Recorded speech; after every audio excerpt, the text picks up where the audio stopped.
Hi everyone, my name is Eli Taylor, and this is my Major Sailings Project Part 4 in my professional sales class. In this role, I'm acting as an account executive at Kinaxis, a Canadian supply chain software company. I'll be selling our AI-powered planning platform, Kinaxis Maestro, to Aurora Appliances, a fictional Canadian home appliance manufacturer that works with EMS partners in Mexico and Asia and sells through Canadian retailers. In this meeting, you'll have the opportunity to meet Elena, our VP Supply Chain, the executive sponsor and economic buyer, as well as Michael, Director Demand and Planning. Now, my objective for this meeting is to secure an agreement to a 10 to 12 week Kinaxis Maestro pilot on two products families across two factories and one EMS partners align on a high-level commercial guardrails and schedule the first week of a workshop for an early 2026 start.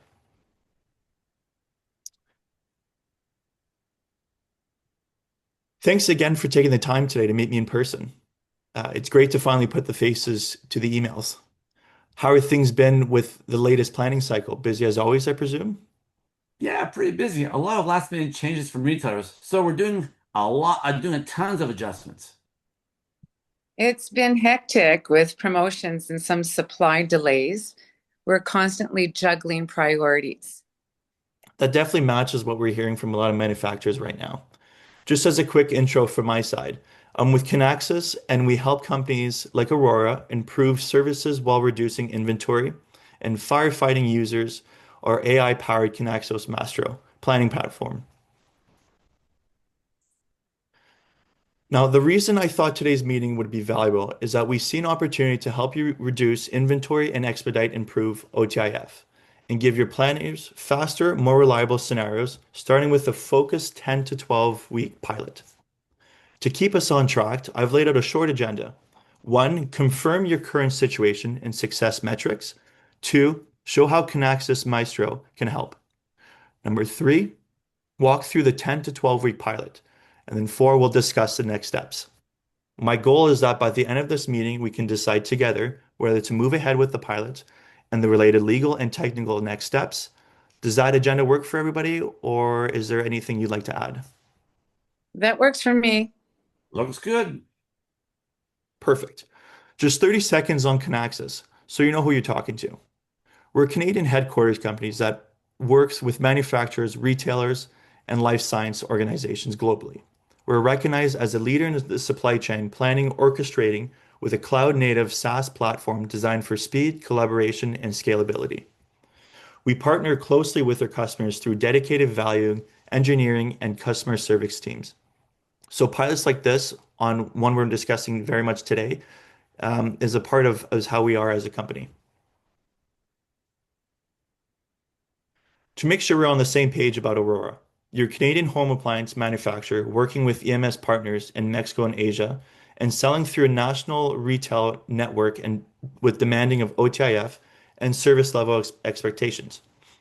You deal with a mix of core SKUs and frequent new products introductions, plus strong seasonality and promotions. And strategically, you want to improve service agility while reducing working capital tied up inventory. Does that sound accurate, or am I missing anything? That's a good summary. Yes. Perfect. Before I go into solutions, I'd like to understand your current process a bit more. Michael, from the demanding planning side, how do you build forecasts today, and what tools are you mainly using? Well, it's mostly a mix of system reports and Excel. We pull data from the ERP and then do a lot of adjustments in spreadsheets. It works, but it's pretty manual and slow. Oh, I see. And Elena, at a high level, how would you describe Aurora's performance across service and inventory today? Well, we're hitting our service targets most of the time, but it feels like we're doing it with too much inventory and a lot of last minute firefighting. OTIF is okay, but penalties are creeping up. Okay, well, this slide definitely summarizes a bit of that. You've got rising OTIF penalties, excess and mispositioned inventory, planners spending hours in spreadsheets, limited visibility into EMS builds, and, and constra growing ESGs and transparency expectations. Can you tell me about a recent situation where demand changed late or a supplier issue made it difficult to respond quickly? Oh, well, we had a big promotion change from a major retailer about 2 weeks before launch. We had to manual reforecast, then email back and forth with the plants and our EMS partner to figure out what we could actually supply. It took days to get a clear picture. Well, if those kinds of situations continue over the next six to 12 months, what impact does that have on penalties, expedites, and your team? Well, it means more expedites, more penalties, and a lot of stress. And we're tying up a lot of cash in the wrong inventory. Well, if we fast forward a year and things are working really well, would what would be different for you? Well, I'd like to see far fewer crises and a clearer, faster view of the impact and decisions before we make them. And Michael, what about your perspective? I love to be able to run with it if what if scenarios in minutes, not days, and spend more time on actual analysis instead of moving data between spreadsheets. Yeah, that's really helpful. Thank you. Just to confirm, your top priorities are improve OTIF and reduce penalties, reduce excessive inventory, give planners faster, more reliable scenarios, and ensure any new solutions fit your IT and security standards. Michael, you also mentioned forecast accuracy and planned workload. Did I miss anything important? Uh, you mean me? No, that captures it well. No, that's right to me. That's good. Okay, awesome. Great. Based on that, I'd like to show you how Focus Can Access Maestro Pilot could help. Is it okay if I walk you through that now? Sure. At a high level, Kinaxis Maestro is a cloud-native AI-powered planning and orchestrated platform. It brings together your demand, your supply, and your inventory data into a single model and lets you run concurrent simulations. So when something changes, a promotion, a shortage, or a distribution, you can see that end-to-end impacts across your network in minutes, not days, as you can see in the slide. That means for you, Elena, faster data-backed trade-off decisions between services and inventory. For you, Michael, an AI-assisted forecasting and standardized workflow that reduces manual Excel work. And for IT, a modern, secure cloud-native platform with standard integration patterns, obviously.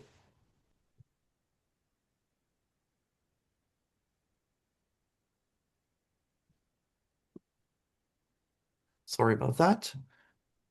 This slide maps those benefits to each other's roles. For Elena, you get improved OTIF performance with less buffer stock and an 8 to 12% reduction in inventory to free working capital and faster data-driven decision cycles. For Michael, an AI-assisted forecasting improves your accuracy by 5 to 10 points, which is huge than more than standardized workflow, which means fewer tasks and reworks so you can focus on your high impact and expectations instead of routine updates. And for IT, a cloud native architecture with enterprise grade security, standard connectors, and IPIS and clear reference architects for scaling beyond the pilot. Does this line up with what each other would personally need to see from a pilot to call it successful? Yes, I need to see a clearer impact on penalties and working capital. And Michael? Yeah, I want to see what the planners actually use it, and then makes their lives easier and not so hard. Great to hear. Here's the value we're targeting together with the pilot. Obviously, we're going to be talking about inventory reduction, an 8 to 12% within the pilot scope, few expectations and penalties, 15 to 25% reduction, forecast accuracy, improvement by 5 to 10% points. We track this with a shared scorecard, OTIF inventory turns, expedited costs, planners productivity, and forecast quality. From your perspective, which of these outcomes matters most in the first 3 to 6 months? Service with less inventory is the big one for me. Okay. Oh, for sure. Forecast accuracy and reducing manual work are my top priorities. Amazing. Well, this next slide goes a little level deeper on that scorecard. We jointly define targets for service and reliability, OTF penalties, stockouts, obviously our inventory and working capital, inventory turns, days of supply, excessive and obsolete stock, cost inefficiently, expedite and premium freight costs, planning times on manual task, obviously the forecast quality. So it might be a little bit biased, but we'll create a type of MAPE and stability and obviously an adaptation of satisfaction planners and frequent of master usage. That way, finance, supply chain, and IT all see the same measures of success.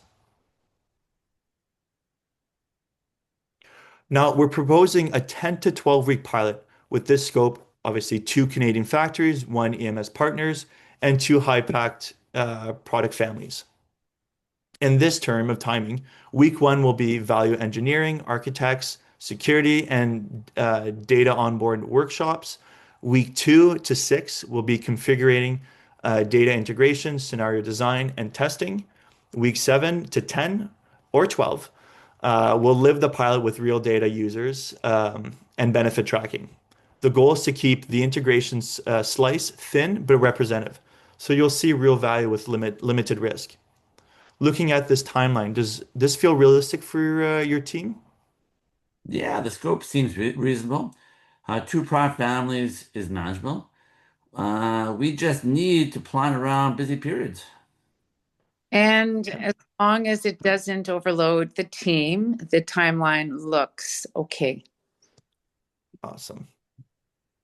Now, this next slide is a big part of any pilot is change management. Not to scare you, but we've involved key planners early in pilot design, run hands-on training sessions, and document clear process. Playbooks for the pilot workflow, obviously. We'd set up a regular feedback loop so we can adjust configurations as we go, and we'd communicate quick wins to build momentum. The idea is to make sure planners feel like this is something done with them, not done to them. One risk mitigation, the main levels are starting with a limited but representative scope, two factories, one EMS, and two product families, using a thin slice of integration to prove value without a massive IT project, defining clear or no-go criteria upfront, aligned with leadership, following a proven implementation methodology with regular check-ins and issue management. The objective is that as a pilot is a low risk yet high learning. Now we're going to be talking in this next slide about commercial frameworks and governance. From a commercial standpoint, the pilot uses a value-based SaaS subscription, sized for the pilot scope and roughly 40 planning users, plus one-time service effort for the 10 to 12 weeks. There is a potential multi-year term incentive and pilot to production credits we can discuss if the pilot meets the success criteria. Governance-wise, we'd set up a joint steering committee, use the shared plan scorecard, and hold regular touch points so there are no surprises. To summarize the stakeholders, Elena, obviously VP chain, improved service and inventory balance, clear trade-offs and faster decisions. Michael, for you, demanding better forecast, fewer manual tasks, and more high-value analysis. With IT, we'll create more modern, secure cloud-native platform with standard integrations and a scalable architect. Finance will be stronger alignment between operation plans and financial outcomes. And retailers and EMS will be more reliable plans, fewer surprises, and improved collaborations. That's what the pilot is designed to test in a controlled way. My concern is just how much extra work there will be for our team. We already have a lot on the plate. I don't want this pilot to turn into a massive integration project. I completely understand that concern, integration, and extra workload are often where projects can be boggled down. When you say extra work, is your biggest worry the effort on your team, the risk existing system, or data or security? For the pilot, we intentionally keep the integration slice thin. We connect to your main ERPs and one EMS partner using standard connectors, and we focus on two product families. That limits the effort and risk while still being representative. And in week one, we can align on a clear reference, architect, and timeline so your team sees exactly what's involved. Does that approach make the pilot feel more manageable from your perspective, or is there another angle I should address? Okay, starting with a smaller scope and standard connectors does make it sound more manageable. Okay, and Elena? I'm also thinking about cost. We have a lot of initiatives completing the budget. Why should this pilot be priority? That's a really fair question. Budget is always limited and you have to prioritize. When you say cost, are you mainly thinking about the subscription, the services for the pilot, or the long-term run rate if you scale? At this stage, we sized the subscription and services to match the pilot scope and the value we're targeting. Throughout the pilots, we'll track KPIs like inventory, expedite forecast, accuracy, and planner productivity on the scorecard, obviously. So finance can see whether the benefits are outweighing the cost. If we prove that, then we could look at a multi-year incentive and a pilot to production credits for broader rollout. If we can clearly show that the scorecards that benefits the outweigh the cost, we would make this easier to justify as a budget priority. If we can see those benefits clearly, then yes, it becomes easier to justify. It's a good point. Well, let me just recap where we've landed, okay? So Aurora is facing increasing OTF penalties, excessive and mispositioned inventory, and planners overload for manual spreadsheet-based planning and limited EMS visibility. With a 10 to 12 week Kinaxis Maestro pilot across two factories, one EMS, and two product families, we're targeting obviously an 8 to 12% reduction in inventory in the pilot scope, a 15 to 25% fewer expedited in penalties, and a 5 to 10 point improvement in forecast accuracy. And lastly, a faster, more confident decision supported by shared pilot scorecard.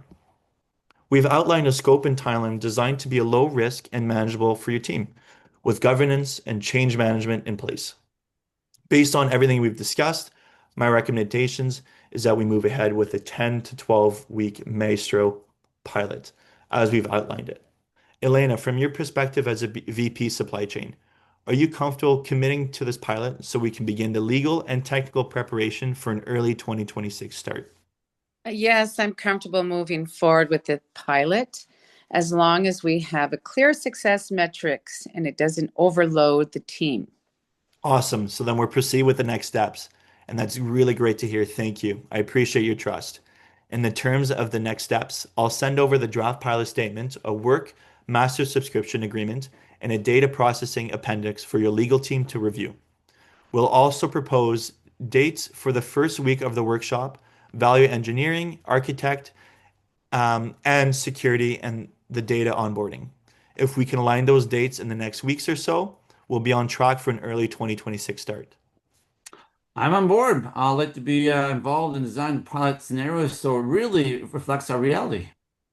Perfect. Thank you so much, both of you, again, for the time and the great decision. I'm excited about what we can achieve together with this pilot for now and for the future. Thank you.